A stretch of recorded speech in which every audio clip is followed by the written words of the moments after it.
Hello guys, welcome back to my channel. இன்றைக்கி நம்ம என்ன வீடியோ பார்க்க போகிறோம் அப்படின்னு பார்த்தீங்கன்னா, ஸ்ட்ரக்சரல் அனாலிசிஸ் அப்படின்னா என்ன அப்படின்னு சொல்லிட்டு அதை பற்றின டீட்டெயில்டான சம்மரி தான் பார்க்க போகிறோம். சம்மரி பார்க்குறதுக்கு முன்னாடி நம்ம சேனல் இது வரைக்கும் சப்ஸ்கிரைப் பண்ணாதவங்க மறக்காமல் சப்ஸ்கிரைப் பண்ணிக்கோங்க அண்ட் பக்கத்தில் உள்ள பெல் ஐக்கானையும் கிளிக் பண்ணிக்கோங்க. First of all structural analysis அப்படின்னா என்ன அப்படின்னு சொல்லி பார்க்கலாம். Structural analysis is a method used in linguistics to examine the structure of a language by breaking it down into smaller units and studying their relationship. Structural அப்படின்னா structural அனாலிசிஸ்க்கு ஞாபகம் வச்சுக்கோங்க, ஒரு language இல்லைனா லாங்குவேஜ் அண்ட் லிங்குவிஸ்டிக்ஸோட ஸ்ட்ரக்சரை break down பண்ணி அதோட relationship என்ன அப்படின்னு சொல்லிட்டு ஸ்டடி பண்ணுறது தான் ஸ்ட்ரக்சரல் அனாலிசிஸ்ன்னு சொல்கிறாங்க.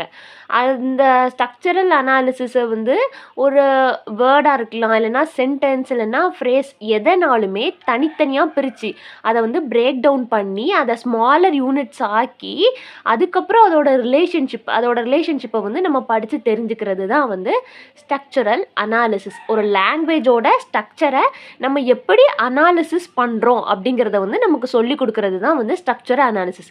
லாங்குவேஜ் எதனால் ஆனது? Language is full of words, phrases, sentence, sound, இதே மாதிரி நிறைய குட்டி குட்டி விஷயங்களால் ஆனது லிங்குவிஸ்டிக்ஸ். அண்ட் அந்த லிங்குவிஸ்டிக்ஸை நம்ம அனாலிசிஸ் பண்ணுறதுக்காக இந்த அப்ரோச்சை, இந்த அனாலிசிஸை நம்ம யூஸ் பண்ணுறோம், இந்த மெத்தடை நம்ம யூஸ் பண்ணுறோம். அண்ட் பார்த்திங்க அப்படின்னா it focuses on how language elements like sound, words, phrases, sentence are organized and combined to convey meaning. நான் சொன்ன மாதிரி தான் இது எதை ஃபோக்கஸ் பண்ணுதுன்னு பார்த்தீங்கன்னா, ஒரு லாங்குவேஜோட எலிமெண்ட்ஸான சவுண்ட், வேர்ட்ஸ், ஃப்ரேசஸ், சென்டென்ஸ், இது எல்லாமே எப்படி ஆர்கனைஸ்டாக இல்லை அப்படின்னா எப்படி கம்பைன் ஆகி ஒரு மீனிங்கை நமக்கு கொடுக்குது அப்படிங்கிறத அனாலிசிஸ் பண்ணுறது தான் ஸ்ட்ரக்சரல் அனாலிசிஸ். இந்த அப்ரோச் ஒரு ஸ்ட்ரக்சரலிசமோட ரூட் ஃபார்ம் அப்படின்னு சொல்லிட்டு சொல்கிறாங்க. இது ஒரு தியரிட்டிக்கல் ஃப்ரேம் ஒர்க். எதுக்காக அப்படின்னு பார்த்தீங்கன்னா, அந்த லாங்குவேஜ் சிஸ்டமை நம்ம சிஸ்டமேட்டிக்காக அனாலிசிஸ் பண்ணுறதுக்கு. ஃபர்ஸ்ட் ஆஃப் ஆல் நல்லா கவனிச்சுக்கோங்க அண்ட் நான் சொல்ல நோட்ஸ் எடுத்துக்கோங்க. அப்படின்னா தான் செம்முக்கு உங்களுக்கு கொஞ்சம் யூஸ்ஃபுல்லாக இருக்கும். ஸ்ட்ரக்சரல் அனாலிசிஸ் அப்படின்னா நம்ம லிங்குவிஸ்டிக்ஸில் உள்ள லாங்குவேஜை குட்டி குட்டி, அதாவது வேர்ட்ஸு, சவுண்ட், அதே மாதிரி எல்லாத்தையுமே ஸ்மாலர் யூனிட்ஸாக பிரேக் டவுன் பண்ணி டிவைட் பண்ணி அதோட ரிலேஷன்ஷிப் என்ன, எதோட எது கம்பைன் ஆனால் என்ன, எப்படி நமக்கு மீனிங்கை கன்வே பண்ணுது அப்படிங்கிறத நம்ம அண்டர்ஸ்டாண்ட் பண்ணுறது தான் ஸ்ட்ரக்சரல் அனாலிசிஸ்ன்னு சொல்கிறாங்க. நெக்ஸ்ட்டு பார்த்தீங்க அப்படின்னா features of structural analysis. Structural அனாலிசிஸ்க்காக ஒரு சர்டைன் ஃபீச்சர்ஸ் இருக்குது, என்னென்னு பார்க்கலாம். ஹிராச்சாரிக்கல் ஆர்கனைசேஷன். ஹிராச்சாரிக்கல் அப்படின்னா என்னென்னு பார்த்தீங்கன்னா, ஒரு ஆர்டராக கம்பைன்ட் ஆகி ஒரு எலிமெண்ட்ஸ் இல்லைன்னா வேர்ட்ஸ் ஆர்டராக கம்பைனாக இருக்கிறது தான் ஹிராச்சாரிக்கல்னு சொல்கிறாங்க. Language is analysed as different level. ஒரு லாங்குவேஜை நம்ம டிஃப்ரெண்ட் லெவலாக அனாலிசிஸ் பண்ணலாம். ஸ்ட்ரக்சரல் அனாலிசிஸ் மூலிமா நம்ம அனாலிசிஸ் பண்ணலாம். எக்ஸாம்பிளுக்கு என்ன சொல்கிறாங்க அப்படின்னு பார்த்தீங்கன்னா, phonology, morphology, Sintex and semantics, இது எல்லாமே நம்ம டிஃப்ரெண்ட் லெவலாக நம்ம அனாலிசிஸ் பண்ணலாம் அப்படின்னு சொல்லிட்டு சொல்கிறாங்க. இதில் கீழே கொடுத்துருக்கிற 4 டாபிக்ஸுமே தனித்தனியாக என்ன அப்படின்னு சொல்லிட்டு நம்ம சேனலில் வீடியோ அப்லோட் பண்ணியிருக்கேன். பார்க்காதவங்க அதை பார்த்துக்கோங்க அண்ட் இன்னும் கொஞ்சம் கூட உங்களுக்கு டீட்டெயில்டாக புரியும். அண்ட் பார்த்தீங்க அப்படின்னா நெக்ஸ்ட் ஸ்மாலர் யூனிட்ஸ் அப்படின்னா என்ன அப்படின்னு பார்த்தீங்கன்னா, ஒரு லாங்குவேஜோட ஸ்மாலர் யூனிட்ஸ், ஒரு வேர்டு எப்படி ஃபார்ம் ஆகுது? நிறைய ஸ்மாலர் யூனிட்ஸால் ஃபார்ம் ஆகுது. இதெல்லாம் phonemes, morphemes are combine to form a larger structure. ஒரு பெரிய ஸ்ட்ரக்சர் ஃபார்ம் ஆகிறதுக்கு ஃபோனீம்ஸ், மார்ஃபிம் கம்பைன் ஆகுது. அண்ட் அது ஃபார்ம் ஆகிறதுக்கு, ஒரு ஸ்மாலர் யூனிட் ஃபார்ம் ஆகிறதுக்கு ஃபோனீம், மார்ஃபிம்ஸ், அந்த ஃபோனீம், மார்ஃபிம்ஸ் ஃபார்ம் ஆகிறதுக்கு எது ஹெல்ப் பண்ணுது அப்படின்னு பார்த்தீங்கன்னா, வேர்ட்ஸ், ஃப்ரேசஸ் எல்லாம் சேர்ந்தது தான் ஃபோனீம்ஸ். அண்ட் ஃபோனீம், மார்ஃபிம்ஸ் எல்லாம் சேர்ந்தது தான் ஒரு ஸ்மாலர் யூனிட்னு சொல்கிறாங்க. அண்ட் நெக்ஸ்ட்டு பார்த்தீங்க அப்படின்னா focus on form and structure.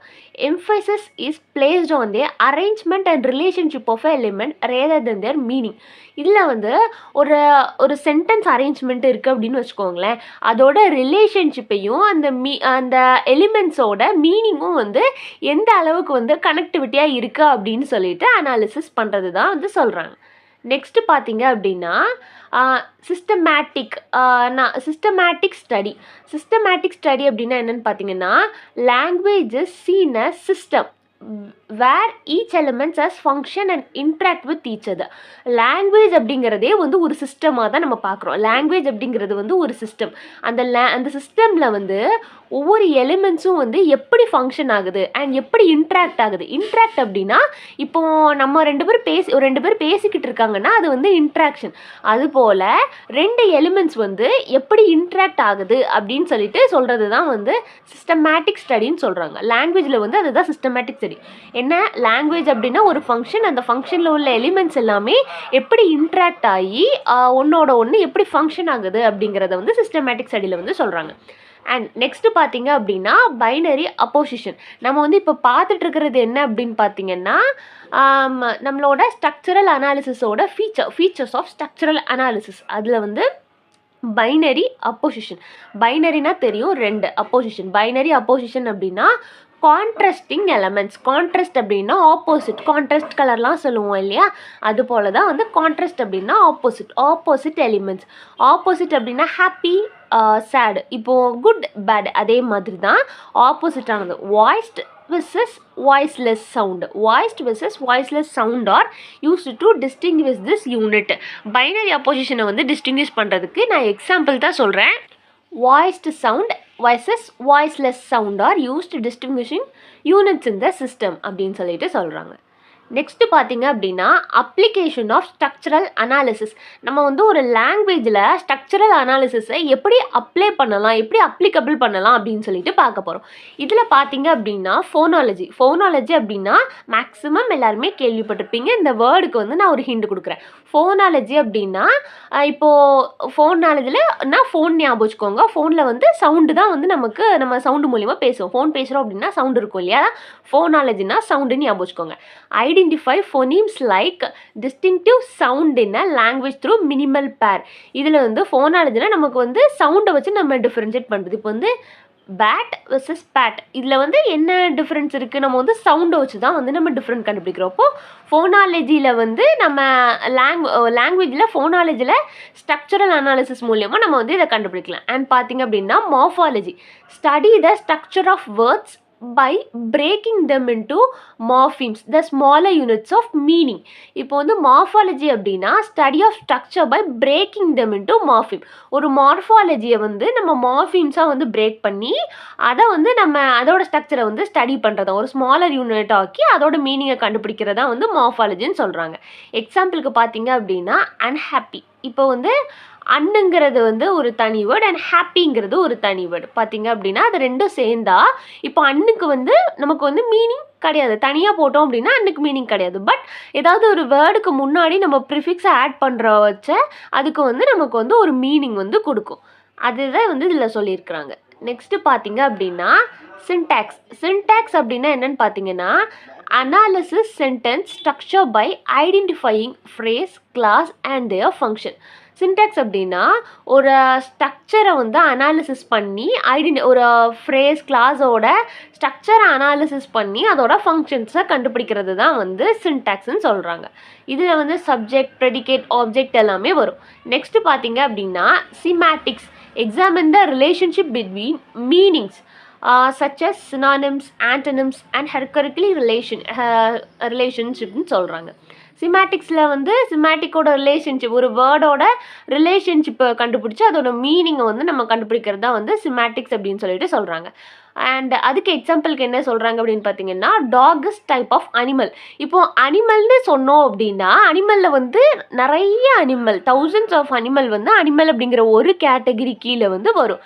But பர்டிகுலராக டாகுன்னு சொல்கிறப்போ டாக் இஸ் அனிமல். அந்த டாகும் அனிமல் அப்படிங்கிற ஒரு வேர்டுக்கு கீழே தானே வருது.